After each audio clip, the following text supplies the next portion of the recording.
Now this is my update to the carburetor that is converted from a single piston to a 4-piston engine. I can see is that it's consuming much better, way beyond the way I've ever known this vehicle consume. This is now 6 months down the line ever since I converted this Peugeot into the hydrogen hybrid, and shortly after the ECU failed, and I had to use a carburetor that is alien to this vehicle. And let me show quickly what I did. I opened the hood.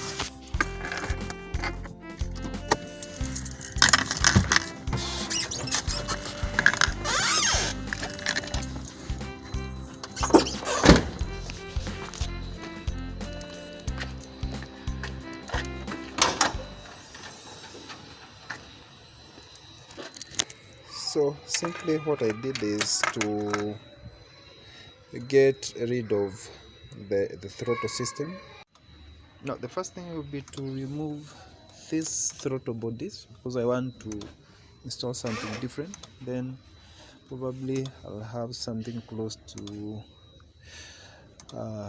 this most size.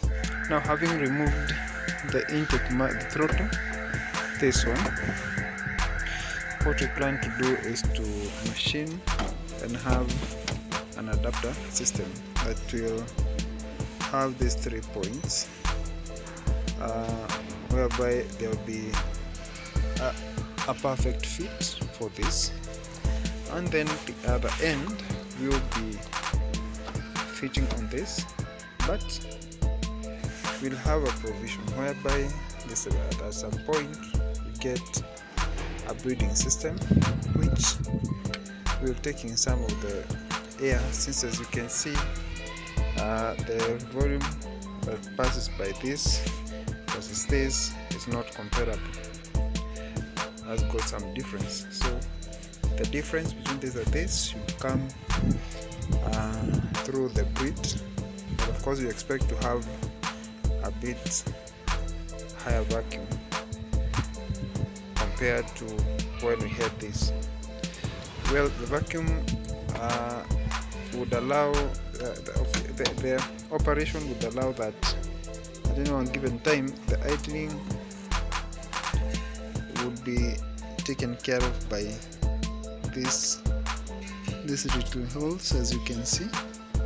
Those are the ones that would allow for idling. Contrary to this, our idling will be controlled by this, by raising a bit the plunger on the inside. So this is just a valve. This seems to be a plunger. So what I've done is, this is the intake, gets to the filter, there's a T-junction here, this flows back to the tank, and now the remaining part gets to the carburetor. And this is just a dispensing unit for fuel. There's some temperature that goes low in my hydrogen hybrid unit.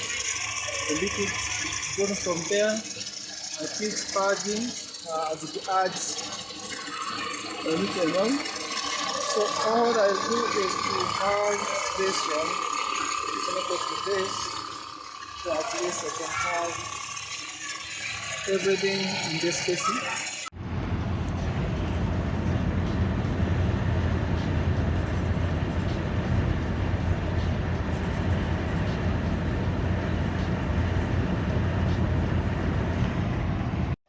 Okay, I've done the connection, and so again, we are trying to bubble it into water, so at least you can show that indeed it's generating a lot of gas from the input of this pipe. So the pulsation, which now you design after you know the parameters in which your module works best.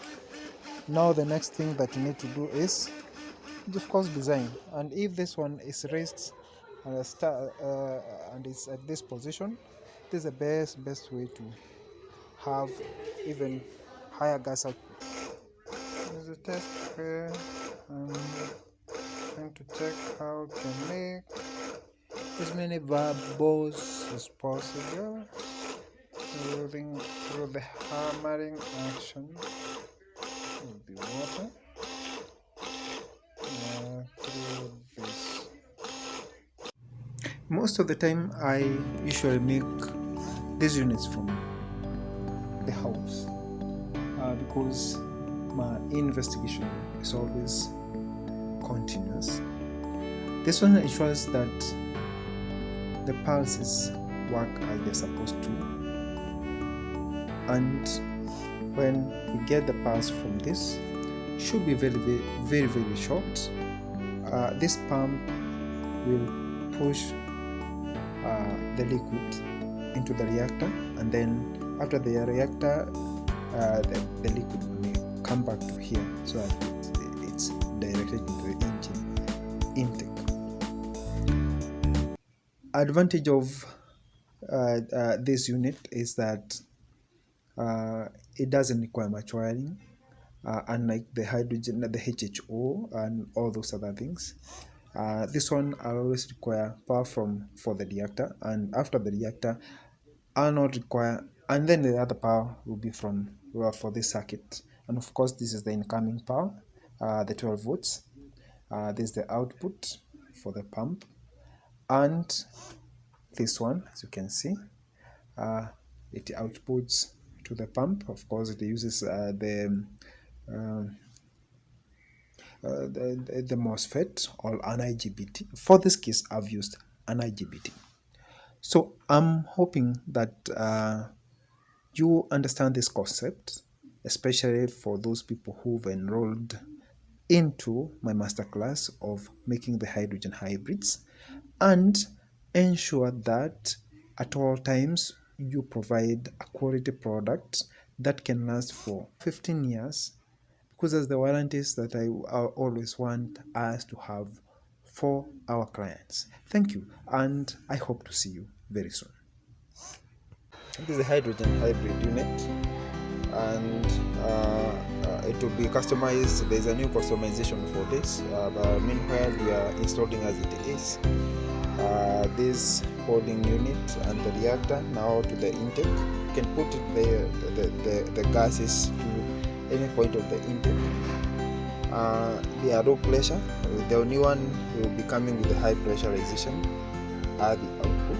So I had some point thought that two carburetors, the motorcycle carburetors, will give me more power, because at that time I was suffering with power. But I noticed that at this point I wasn't getting enough heat for the fuel to crack, and so I got the heat from this. It's just a heater, and to ensure that my unit heats well. And as you can see, my throttle comes from here out to this point, whereby I regulate through this. When you press the pedal on the intake or on the cockpit, you regulate this simply. So besides all this, you find that every other thing is very straight. As you can see, I'm not using all these inputs that were supposed to be used for the vehicle, and yet it runs as it is supposed to. So let me crank it. So at least I show that doesn't have problems to start, especially once it's warm as it is. Like right now, I've let it run for like 10 minutes or so.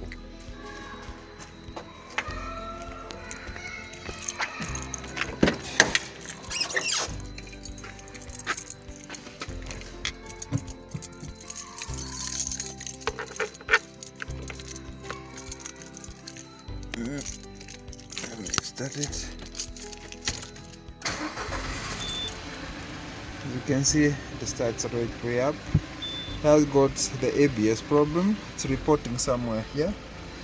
But besides that, I think the other thing that I have is that the fuel gauge problem. I'll be solving that in a short while later, because right now I'm not much concerned with that. I know my distances and how I handle the fuel issues after much trial and errors, and I decided to at least understand that the amount that takes me 90 kilometers that I go every day requires how much fuel. This is the incoming fuel that comes through this, gets to the filter. What I'm trying to do is to do a bit of buffering. Then I've got a T-junction whereby I take my excess fuel back to the tank.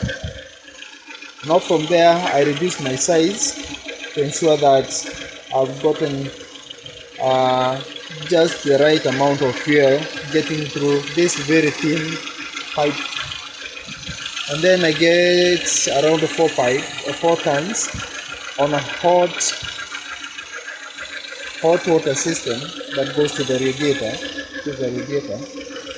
and so this hot fuel now gets its way into this miniature filter into the carburetor.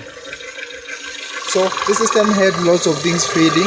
I had to make my own fan controller through this point, and actually it has 15, meaning already it is at 90 degrees. I know it is noisy, sorry about that. So as you can see, the fuel gets refilled by whatever you can see. And so this is never full.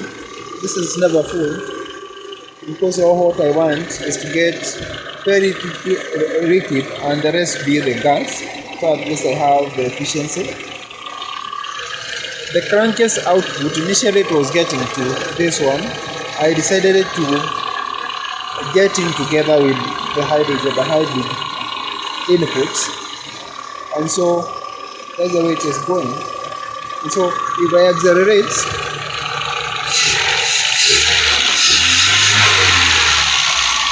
there's no smoke at the exit because everything runs clean. My purpose is to ensure that I have as little as possible when it comes to the liquid fuel past this region. Because all what I want is to take much of the gas as possible. I've tried to build close all the intakes that would lead me to have cold air. For instance, something like this. This would give me cold air. I don't want it. I have to shut it down. So the other thing is that this unit have to keep it very hot. So what I did, I took part of the hot water from the radiator, and I channeled it into this. So the temperature to this is closely relative to the temperature of which my intake, the hot water from the engine is getting. This was simply an update of what I've been doing on this unit, and as you can see, it's running well and doesn't have any issues. So we still put convert vehicles to hydrogen hybrid, and the unit is very simple. It's direct. The way to test whether the unit works is simply is either two ways. The first way would be you have a container and a fuel pump, and then you disconnect the unit, then run around and see how much fuel that you spent. Then the same distance you take a predetermined amount, an amount that is measured, and then you put into the vehicle and then run again and see the difference, and that will be your gain. The other option is to fill the tank to the brim, and then drive around and then come back to the same tank, to the same pump, and then put the fuel so that at least you get the amount the control amount, the amount that will tell you how much indeed that you've spent. Now switch on the hydrogen hybrid and you drive the same route, take the same distance, and then come back to the same pump and feed it in. So the difference between the control and the new amount will be your savings, and it's very simple to test. We don't gabble about, we don't estimate, because actually my clients and myself, that's what they've done to see that indeed they are getting fuel gains. About the consumption, it's very easy. About the power, it's very easy because you know your vehicle and you feel you've got double input for your engine, and so that will be something that is awesome. So for the companies and those people that have many vehicles for diesel and petrol, we do some discounts, and so any moment that you subscribe for it, we'll give you a test vehicle just for a small fee, and the later amount, the later vehicles we can always discuss. We are aiming for the bus, for the schools, the hospitals, the production farms, and all those things. Everybody who is tired of spending more fuel, messing with the environment, this one you spend less fuel and get a greener environment, and greener and cleaner environment that you can live for both the generations, ourselves and the generations to come.